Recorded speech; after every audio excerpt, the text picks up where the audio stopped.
Hello, everyone, and welcome to this week's Monday Lunchtime Digest.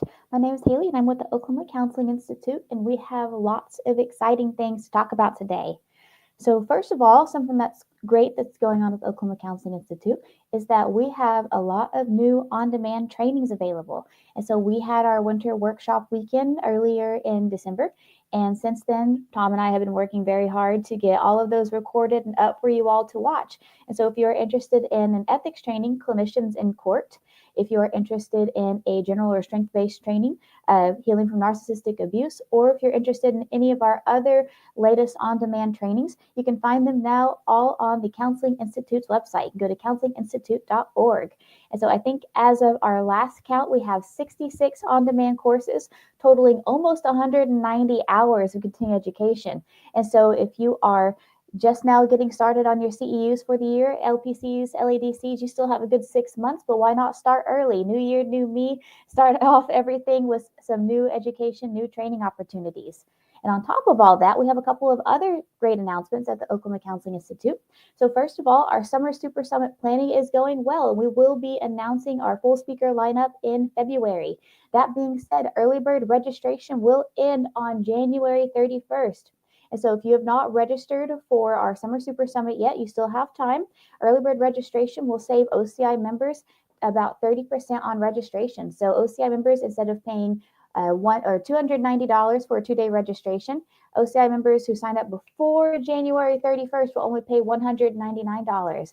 And that is for 14 hours of evidence-based continuing education training. We'll be offering about 4.5 hours of ethics, 3 hours of supervision, 10 hours of drug and alcohol specific counseling, and lots of general opportunities as well as strength-based opportunities. I think this is going to be our funnest lineup yet when it comes to speakers. I am very excited, very giddy to announce who all we have coming to join us this year, especially our keynotes. We have some great keynote lineups this year. And so if you're interested in signing up, you can go to, again, counselinginstitute.org to register today. You can also go to the Counseling Institute's website to register for our latest learning collaborative. Starting next Thursday, we are going to be hosting Thrive in 2025. So Thrive in 2025 is a weekly therapist consultation and meetup group. So we're going to be talking about everything from burnout prevention to compassion fatigue prevention and secondary trauma prevention, as well as self-care strategies. So we have topics ranging from physical self-care, spiritual self-care, emotional self-care, and beyond. So the object of this collaboration is to not only help us to prevent burnout, compassion fatigue, everything that affects our jobs, but also look at our whole selves, look at our own self-care and examine it and make sure we're doing all the self-care things that we need to do. I know for me, a bubble bath is a great self-care, but if I only rely on bubble baths, I'm not going to be very cared for. And so it's a great way for us to learn new strategies on how to self-care as well as hold each other accountable in our self-care goals for 2025. And so a lot of great things happening at the Oklahoma Counseling Institute. If you are not on our email blast list and you'd like to stay in the know when it comes to what all we have going on, send me an email, hello@edmondcounseling.com, or text me your email address at 405-440-3034. I'll be happy to add you to our weekly email blast. So that way you can know what all is happening at the Oklahoma Counseling Institute and beyond.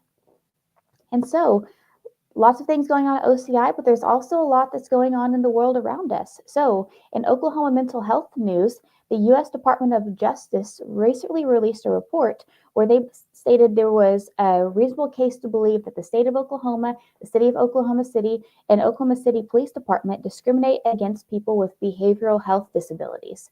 According to the report, this includes unnecessary institutionalization of folks with mental health disorders. It includes a lack of services and common occurrences of police officers being dispatched to mental health crisis calls that end in escalation and arrest whenever that's not necessary. So according to the report, the DOJ said it is willing to collaborate with the state of Oklahoma to fix these needs, but is a very jarring report. I believe this was reported back in 2022. The DOJ was looking into this report of Oklahoma discriminating against folks. And so we'll see what the state of Oklahoma, city of Oklahoma City, and Oklahoma City PD, how they respond. And so to be continued.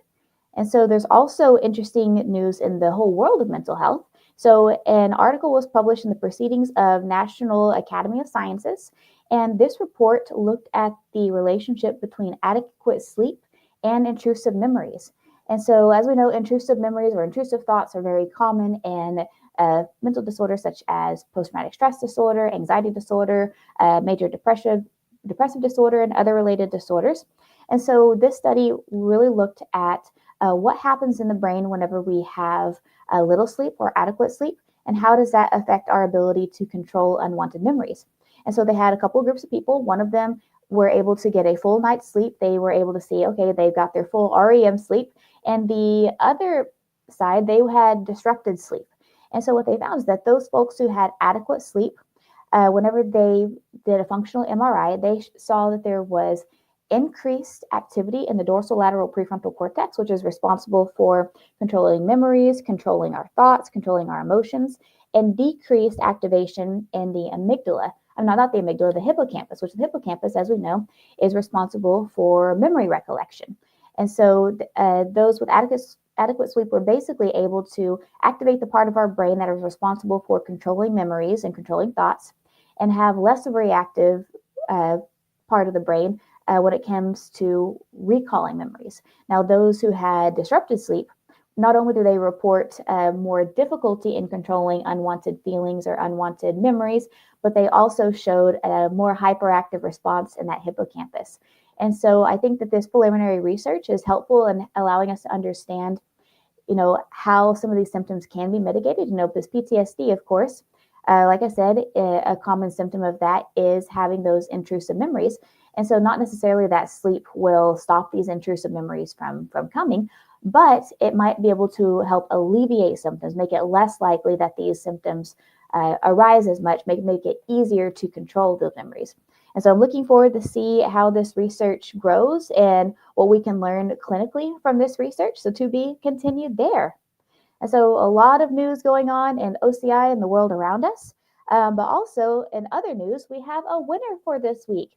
So the winner of this week's gift card is Katie Klutz Hayden. Katie, thank you so much for liking last week's post. And so I know that Katie has won a $10 gift card, but Mike is not here joining us today. So he'll be able to tell us next time what exactly she's won. But if you would like to be like Katie, you can do one or all three of three things. One, you can like this post.